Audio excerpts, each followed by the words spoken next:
अस्सलाम वालेकुम dear student, welcome to I am chemist. This is Imran और आज की वीडियो में हम इस sp2 हाइब्रिडाइजेशन जो है इसको डिस्कस करने वाले हैं। sp3 हाइब्रिडाइजेशन और उसकी एग्जांपल्स हम लोगों ने लास्ट वीडियो के अंदर कंप्लीट कर ली थी। आज से जो है तो हम sp2 हाइब्रिडाइजेशन स्टार्ट करने वाले हैं, जिसमें से मैं आपको बताऊंगा कि sp2 हाइब्रिडाइजेशन क्या चीज़ होती है और उसके साथ साथ हम इसकी जो एग्जांपल है बोरॉन ट्राइफ्लोराइड इसको भी डिस्कस करेंगे। So, if you remember my first video in which I have given the brief introduction of hybridization, so there I have told you that we have two types of orbital which are involved in this type of hybridization. एक जो orbital है that is S orbital, ठीक है। एक जो हमारे पास orbital involve होता है दैट इज़ एस, और दूसरे जो हमारे पास ऑर्बिटॉल यहाँ पे इन्वॉल्व होता है दैट इज़ पी ऑर्बिटॉल। तो जैसे हम लोगों ने डिस्कस किया था कि एस जो है ना दैट इज़ स्फेरिकल, ठीक है, इसकी जो शेप होती है दैट इज़ स्फेरिकल, और पी जो है ना दैट इज़ डम्बल शेप, ठीक है। पी जो है दैट इज़ डम्बल शेप। अब इसमें हम लोग करते क्या है कि एक एस और दो पीस जो है इनको हम आपस में ओवरलैप करवाते हैं, इनकी हम इंटरमिक्सिंग करते हैं, और इंटरमिक्सिंग से हमारे पास क्या बनते हैं, नए ऑर्बिटॉल्स की फॉर्मेशन होती है। और नए ऑर्बिटॉल्स जो बनेंगे these would be 1s and 2p's, that is why they are known as sp2 hybridization. Hybridization क्या है? हाइब्रिडाइजेशन हमारे पास वो प्रोसेस है जिसमें से हम ऐसे ऑर्बिटॉल जिनकी शेप, जिनकी ज्योमेट्री, जिनकी एनर्जी जो है वो डिफरेंट होती है, हम क्या करते हैं उनको आपस में इंटरमिक्स कर देते हैं। इंटरमिक्स करने के बाद हमारे पास क्या होता है कि ऑर्बिटॉल्स की फॉर्मेशन होती है जो कि हमारे पास डीजेनरेट होते हैं, जिनकी एनर्जी क्या होती है सेम होती है, जिनकी शेप क्या होती है सेम होती है। और इसके साथ साथ आपको मैंने इंट्रो के अंदर बताया था कि हमारे पास जो sp2 हाइब्रिडाइजेशन होती है इसके अंदर जो रेशियो होती है ना s और p ऑर्बिटॉल्स की, तो हम कहते हैं कि हमारे पास एक s होता है और दो हमारे पास क्या होते हैं, p's होते हैं। तो रेशियो जो हमारे पास होती है दैट इज़ 1:2। ये आपके पास एग्जाम में आती है। आप अगर फेडरल बोर्ड के स्टूडेंट हैं तो SLO बेस्ड एग्जाम में आते हैं। अगर आप MD कैट कैट की तैयारी कर रहे हो तो आपको ये चीज़ पता होनी चाहिए, रेशो। और उसके साथ साथ आपको जो परसेंटेज है ना एस और पी कैरेक्टर, ठीक है, अगर आपसे पूछा जाए कि sp2 हाइब्रिडेशन में एस कैरेक्टर कितना होता है और पी कैरेक्टर कितना होता है, तो एस कैरेक्टर हमारे पास होता है 33.6% और पी कैरेक्टर जो होता है दैट इज 66.6%, ठीक है। तो राउंड ऑफ तकरीबन इनको अगर आप करते हो तो तकरीबन आपके पास 100 आ जाता है। 100 हम परसेंटेज जो है वो 100 में से लेते हैं ना। सो एस कैरेक्टर जो होता है दैट इज 33.6% और पी कैरेक्टर जो होता है that is 66.6%। In sp2 hybridization, 1s and 2p atomic orbitals of an atom intermix 3 orbitals are called sp2 hybrid orbital।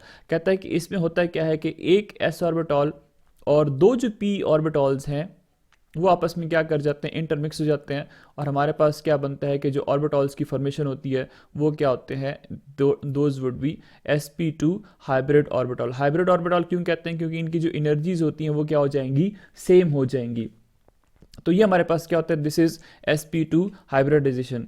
अब इसकी एग्जांपल्स अगर हम देखते हैं तो एग्जांपल में हमारे पास जो सबसे पहली एग्जांपल आपकी बुक ने दी हुई that is the boron trifluoride, ठीक है। दूसरी हमारे पास ईथीन की एग्जांपल है, वो भी हम लोग डिस्कस करेंगे। पहले हम बोरॉन ट्राइफ्लोराइड को डिस्कस कर लेते हैं।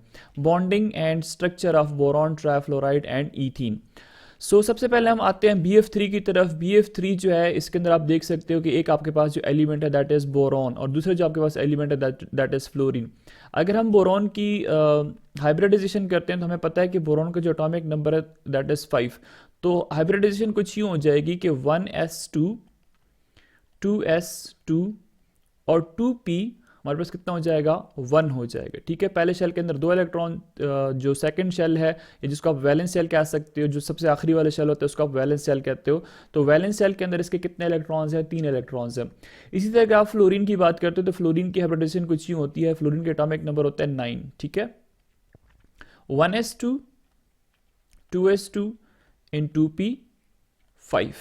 तो फर्स्ट शेल के अंदर 2 इलेक्ट्रॉन, सेकंड शेल के अंदर 5 + 2 7 इलेक्ट्रॉन। इसका मतलब है कि फ्लोरीन के जो वैलेंस इलेक्ट्रॉन्स हैं वो हैं 7। अब इसको कितने इलेक्ट्रॉन्स की रिक्वायरमेंट है, 1 इलेक्ट्रॉन की रिक्वायरमेंट है, ताकि अगर 1 इलेक्ट्रॉन हम इसको देंगे कहीं से तो इसके 8 इलेक्ट्रॉन्स हो जाएंगे, और जब 8 इलेक्ट्रॉन्स कंप्लीट हो जाएंगे तो इसका ऑक्टेट कंप्लीट हो जाएगा, और जब ऑक्टेट कंप्लीट हो जाएगा तो हमारे पास ये क्या हो जाएगा, स्टेबल हो जाएगा। इसी तरह हमारे पास बोरॉन है, ठीक है। बोरॉन को अगर आप देखो तो बोरॉन के वैलेंस के अंदर हैं 3 इलेक्ट्रॉन्स, ठीक है। अब 3 इलेक्ट्रॉन्स है, इसमें से अगर आप देखो तो पी के अंदर सिर्फ एक ही इलेक्ट्रॉन है, बी के अंदर क्या है, एक इलेक्ट्रॉन है। तो अगर हम इसको एक्सपेंड करके लिखते हैं तो हम कहते हैं ना कि जो पी ऑर्बिटल है वो फिर हमारे पास होता है, पी ऑर्बिटल फर्दर स्प्लिट होता है सब ऑर्बिटल के अंदर, p x, p y and p z. P x के अंदर भी 2 इलेक्ट्रॉन्स आते हैं, एकोमोडेट होते हैं, और पी वाई के अंदर भी 2 इलेक्ट्रॉन्स, और पी जेड के अंदर भी 2 इलेक्ट्रॉन्स। तो हम कहते हैं ना कि maximum electrons that can be accommodated in P orbital is 6। तो पी ऑर्बिटल के अंदर हम 6 इलेक्ट्रॉन्स जो है एकोमोडेट कर सकते हैं। केमिकल बॉन्डिंग के ये चैप्टर इसके स्टार्ट में हम लोगों ने डिस्कस किया था कि जो एस ऑर्बिटल होता है इसके अंदर मैक्सिमम 2 इलेक्ट्रॉन्स आ सकते हैं, जो पी ऑर्बिटल होता है इसके अंदर 6 इलेक्ट्रॉन्स आ सकते हैं, डी जो होता है इसके अंदर 10 इलेक्ट्रॉन्स आते हैं, और एफ जो होता है ना इसके अंदर 14 इलेक्ट्रॉन्स मैक्सिमम एकोमोडेट हो सकते हैं। ये हम लोगों ने क्वांटम नंबर्स के अंदर भी पढ़ा था, और यहाँ पे जो थ्योरीज पढ़ रहे थे उसके अंदर भी हम लोगों ने इसको डिस्कस किया था। अच्छा जी, अब जो चीज़ मैं बताना चाह रहा हूँ वो हाइब्रिडाइजेशन के अबाउट कॉन्सेप्ट है, वो ये है कि हमारे पास ये जो पी एक्स है, ठीक है, इसको हम हाइब्रिडाइजेशन कुछ अगर हम लिखते हैं तो उसकी इलेक्ट्रॉनिक कन्फिग्रेशन में एक्सपेंड करके लिख लेते हैं। बोरॉन एटॉमिक नंबर 5, तो हम लिखते हैं ना कि 1s2 2s2 2px 2py and 2pz, हम यूं करके लिखते हैं। अब इसमें होता है क्या है कि आप लोगों ने ये देखना है कि पी एक्स के अंदर सिर्फ एक इलेक्ट्रॉन है, क्योंकि इसके अंदर इलेक्ट्रॉन्स कितने होते हैं, वैलेंस 3 इलेक्ट्रॉन्स होते हैं। अब अगर आप यहाँ इस फॉर्म में देखो तो इसके अंदर कितने अनपेयर्ड इलेक्ट्रॉन्स है। पेयर्ड जैसे आप सॉक्स लेकर आते हो तो आप पेयर फॉर्म में लेकर आते हो ना, 2 जराबे लेके आते हो, एक तो नहीं उठा के लाते हो, तो पेयर इसको हम कहते हैं। अगर आप देखो तो ये आपके पास जो इलेक्ट्रॉन्स है एस के, ये दोनों पेयर्ड हैं, ये हमारे पास क्या है, अनपेयर्ड इलेक्ट्रॉन्स है, और एक अनपेयर्ड इलेक्ट्रॉन्स है, तो इसका मतलब है कि इसकी वैलेंसी जो है ना बोरॉन की, दैट शुड बी 1। बोरॉन की वैलेंसी क्या होनी चाहिए, 1, क्योंकि जितने अनपेयर्ड इलेक्ट्रॉन्स होते हैं वही इसकी वैलेंसी शो कर रहे होते हैं। लेकिन इसमें हम लोग करते क्या हैं, इसमें हम लोग यूं करते हैं कि बाहर से जो है तो एनर्जी देते हैं इसको। जब एनर्जी देते हैं तो इसका जो एस का इलेक्ट्रॉन है वो चला जाता है किधर, पी ऑर्बिटल्स के अंदर, ठीक है। जो पी वाई ऑर्बिटल है इसके अंदर ये जंप कर जाता है, तो हमारे पास ये जो ऊपर लिखी हुई that is the ground state, ये जो हमारे पास स्टेट है that is the ground state electronic configuration of boron. लेकिन जब हम इसको एनर्जी देते हैं, इसकी एक्साइटेशन करते हैं, तो बोरॉन जो है इसकी इलेक्ट्रॉनिक कन्फिग्रेशन कुछ ऐसे हो जाएगी, 1s2 2s1 2px1 and 2py1 और 2pz। अब अगर आप देखो तो इसके अंदर कितने इलेक्ट्रॉन्स आ गए हैं, अनपेयर्ड इलेक्ट्रॉन्स कितने आ गए हैं, तो आप देख सकते हो कि 2s के अंदर भी एक इलेक्ट्रॉन है, पी एक्स के अंदर भी, पी वाई के अंदर भी एक इलेक्ट्रॉन है, तो 3 अनपेयर्ड इलेक्ट्रॉन्स है। अगर 3 अनपेयर्ड इलेक्ट्रॉन्स हैं तो अब इसके साथ क्या हो सकता है, इसके साथ ये हो सकता है कि जो हमारे पास 3 फ्लोरीन एटम्स हैं वो बॉन्ड बना सकते हैं। यहाँ पे आपने क्या करना होता है, 3 फ्लोरीन एटम को कनेक्ट करना होता है, तभी जाके आपके पास BF3 का स्ट्रक्चर बनेगा, ठीक है। तभी जाके आपके पास क्या बनेगा, BF3 का जो स्ट्रक्चर है इसकी फॉर्मेशन होगी। तो this is structure for BF3। अब ये कैसे बना, आप देख सकते हो कि बोरॉन जो है इसके वैलेंस के अंदर कितने इलेक्ट्रॉन्स है, 1 2 3 अनपेयर्ड हमारे पास इलेक्ट्रॉन्स है। तो एक इलेक्ट्रॉन ये हो गया, दूसरा इलेक्ट्रॉन ये हो गया, और तीसरा इलेक्ट्रॉन हमारे पास ये हो गया। इसी तरह अगर आप बात करते हो फ्लोरीन की, तो फ्लोरीन की इलेक्ट्रॉनिक कन्फिग्रेशन आपको मैंने यहाँ पे लिख के दी है कि 1s2 2s2 2p5। इसका मतलब है कि इसके वैलेंस के अंदर 7 इलेक्ट्रॉन्स है। वैलेंस के अंदर कितने इलेक्ट्रॉन्स हैं, 7, एक इलेक्ट्रॉन इसको चाहिए। तो अगर हम इसको ऐसे लिख लेते हैं 1 2 3 4 5 और ये 6, और ये जो है ये 7th इलेक्ट्रॉन इसका हो जाएगा। इसी तरह ये फ्लोरीन एटम है, ये हमारे पास 1 2 3 4, ये 5 और ये 6 और ये 7th इलेक्ट्रॉन। इसी तरह ये अगर आप देखो 1 2 3 4 5 6 और ये हमारे पास इसका 7th इलेक्ट्रॉन। तो इस तरह ये हमारे पास क्या होते हैं कि आपस में इंटरमिक्स हो जाते हैं, और इंटरमिक्स होने के बाद इसके बीच में ये एक बॉन्ड यहाँ पे बन जाता है, एक बॉन्ड यहाँ पे बन जाता है, और एक बॉन्ड जो है वो यहाँ पे बन जाता है, ठीक है। तो इन सब की हमारे पास क्या हो जाती है, ओवरलैपिंग हो जाती है, इंटरमिक्सिंग हो जाती है। तो आप यहाँ से आपकी बुक में से देखें कि आपकी बुक ने क्या लिखा हुआ है, The 3 half-filled sp2 hybrid orbital are planar and are oriented at an angle of 120 degree. अब इसके अंदर ये जो sp2 है ना, इसके अंदर कितने हाइब्रिड ऑर्बिटल हैं, 3 हाइब्रिड ऑर्बिटल हैं, एक s और 2 p's। कहता है कि हमारे पास क्या होते हैं, एक ही प्लेन के अंदर पड़े होते हैं, एक ही प्लेन के अंदर इस तरह पड़े होते हैं, और इनके बीच में जो एंगल होता है ना दैट इज़ 120 डिग्री। ये जो हमारे पास एंगल है ना दैट इज़ 120 डिग्री। जितनी भी एंगल्स हैं ये सारे के सारे क्या होते हैं, दीज आर 120 डिग्री, ठीक है। और जिस तरह ट्राइंगल होता है ना उसी तरह हमारे पास ये होते हैं, जिस तरह BF3 का यहाँ पे मैंने स्ट्रक्चर ड्रॉ किया है। The sp2 hybridization explain the geometry of planar molecules such as BF3। अब ये sp2 hybridization की अगर हम बात करते हैं तो ये उन मॉलिक्यूल की बात करते हैं जो कि हमारे पास क्या होते हैं, प्लेनर होते हैं, ठीक है, जो कि एक ही प्लेन के अंदर पड़े होते हैं। जैसे हमारे पास बोरॉन ट्राइफ्लोराइड है, या अगर हमारे पास दूसरी बात करते हैं ईथीन मॉलिक्यूल, उसके अंदर भी क्या होती है, sp2 हाइब्रिडाइजेशन होती है। Electronic configuration of B of boron 5 is, अब यहाँ पे बोरॉन एलिमेंट है वो दिया हुआ है और उसकी आपको इलेक्ट्रॉनिक कन्फिग्रेशन जो है वो बता रहा है। अब देखिए हमारे पास क्या है, बोरॉन है एलिमेंट, उसका एटॉमिक नंबर 5 है और ग्राउंड स्टेट आपको दी हुई, जैसे अभी आपको मैंने बता दिया कि 1s2 2s2 और 2p के अंदर क्या होता है, एक इलेक्ट्रॉन होता है। px और py और pz जो है दीज आर एम्प्टी, इनके अंदर कुछ भी नहीं होता। लेकिन अगर हम इनको एनर्जी देते हैं तो एक इलेक्ट्रॉन जो होता है एस का वो किधर चला जाता है, py के अंदर एक्साइट हो जाता है। और एक्साइटेशन के बाद आप देख सकते हो कि इसके अंदर कितने इलेक्ट्रॉन्स हैं, अनपेयर्ड, 3 अनपेयर्ड इलेक्ट्रॉन्स आ जाते हैं। इसका मतलब है बोरॉन की अब जो वैलेंसी है वो 3 है। पहले इसकी वैलेंसी क्या थी, यहाँ पे इसकी जो वैलेंसी थी 1, क्योंकि एक अनपेयर्ड इलेक्ट्रॉन था। अब इसके अंदर कितने अनपेयर्ड इलेक्ट्रॉन्स है, वैलेंस शेल के अंदर 3, तो इसका मतलब है कि इसकी वैलेंसी क्या है, 3। बोरॉन जो है वो 3 बॉन्ड बना सकते हैं आफ्टर हाइब्रिडाइजेशन, ठीक है, या आफ्टर एक्साइटेशन। आपने एक इलेक्ट्रॉन एस का एक्साइट कर दिया, उसको आप ले गए पी के अंदर, तो अब ये कितने बॉन्ड बना सकते हैं, 3 बॉन्ड जो है वो बना सकता है। अब हमारे पास क्या है कि हाइब्रिडाइज स्टेट में अगर आप देखो तो ये 1s2 और ये sp2 इसका मतलब है कि ये s और p जो है ना, इन लोगों ने आपस में क्या कर लिया है, इनकी इंटरमिक्सिंग हो गई है। s और p जो है, s and p intermix together.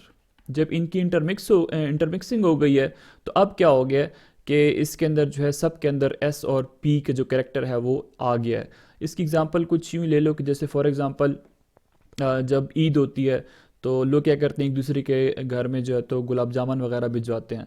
अब कोई रेड कलर का है, कोई वाइट कलर का है, कोई पिंक कलर का है।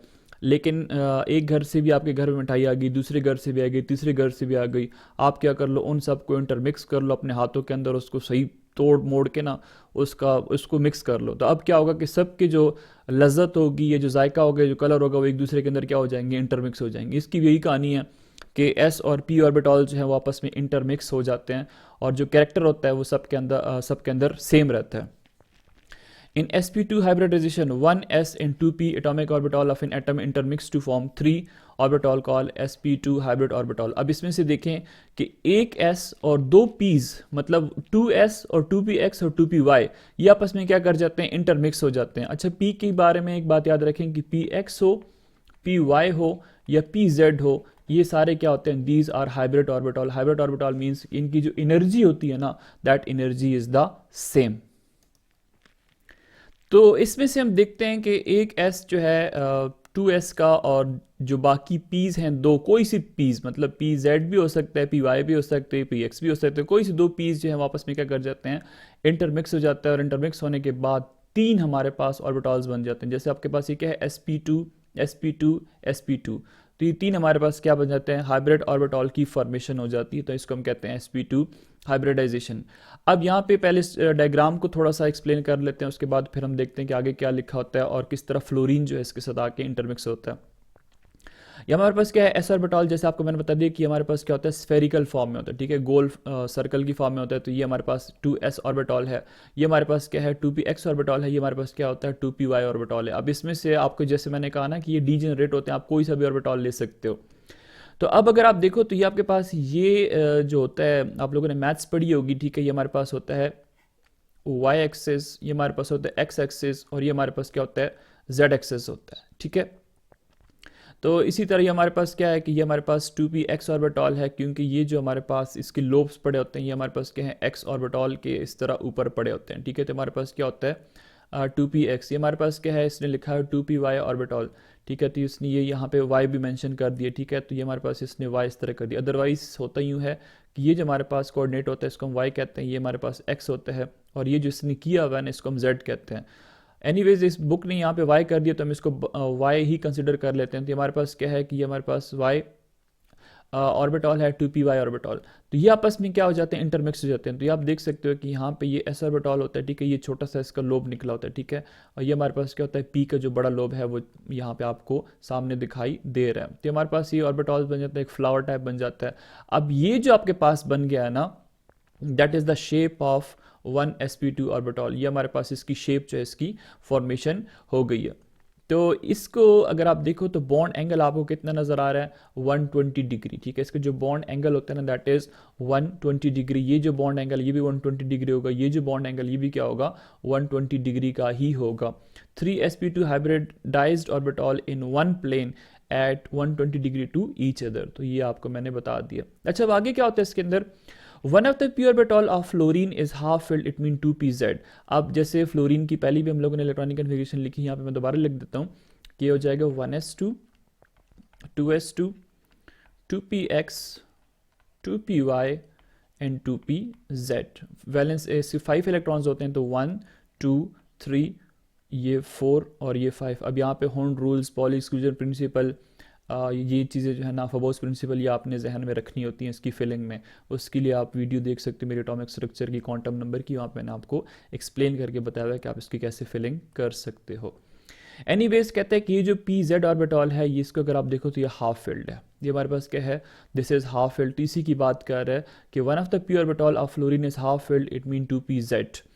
The p orbital of fluorine is in the form of a lobe, ठीक है। अब ये क्या होता है कि ये एक लोब की फॉर्म में पड़ा होता है। BF3 is formed by the overlap of 3 half-filled sp2 hybrid orbital of boron with the lobe shape of p orbital of 3 fluorine atom। अब जितने भी फ्लोरीन के मतलब फ्लोरीन कितने हैं, यहाँ पे F3 है ना, BF3, तो इसका मतलब है 3 फ्लोरीन एटम है। अब हर जो फ्लोरीन एटम है उसका क्या होता है कि एक लोब की फॉर्म में ऑर्बिटॉल जो है वो p ऑर्बिटॉल पड़ा रहता है। अब ये क्या कर लेता है कि ये sp2 हाइब्रिड ऑर्बिटॉल जो है बोरॉन का, जैसे आपको ये आपको नज़र आ रहा है, इसके साथ ये क्या कर जाता है, ओवरलैप कर जाता है। और ओवरलैप करने के बाद हमारे पास क्या बनता है, एक ट्रायंगुलर प्लेनर स्ट्रक्चर की फॉर्मेशन होती है। हमारे पास क्या बनता है, ट्रायंगुलर प्लेनर स्ट्रक्चर की फॉर्मेशन होती है। जैसे आपके पास बोरॉन है, ठीक है, इसके वैलेंस के अंदर कितने इलेक्ट्रॉन्स है, 3 इलेक्ट्रॉन्स है। यहाँ पे फ्लोरीन है, फ्लोरीन के पास इलेक्ट्रॉन्स कितने होते हैं, 7 इलेक्ट्रॉन्स होते हैं। लेकिन उसमें से एक जो ऑर्बिटॉल होता है ना, ये हमारे पास 6 और ये 7, ये हमारे पास ये 1 2 3 4 5 6 और ये 7, ये आपस में क्या हो जाते हैं, बॉन्ड बना लेते हैं। तो आपके पास ये ट्रायंगुलर स्ट्रक्चर जो है इसकी फॉर्मेशन हो जाती है, ठीक है। इसको हम जो कहते हैं, इसका ये जो स्ट्रक्चर है, that is triangular planar structure. ये जो हमारे पास स्ट्रक्चर बन गया है, that is triangular planar structure. तो this was all about the sp2 hybridisation in boron trifluoride molecule. Next video होगी इसके अंदर हम लोग डिस्कस करेंगे इथीन मॉलिक्यूल को, ठीक है। इथीन मॉलिक्यूल जो है, this is also an example of sp2 hybridization. अब अगर यहाँ तक कोई आपका सवाल बनता है तो आप प्लीज़ कमेंट सेक्शन के अंदर मेंशन कर सकते हैं। Thanks for watching and stay connected with I am chemist.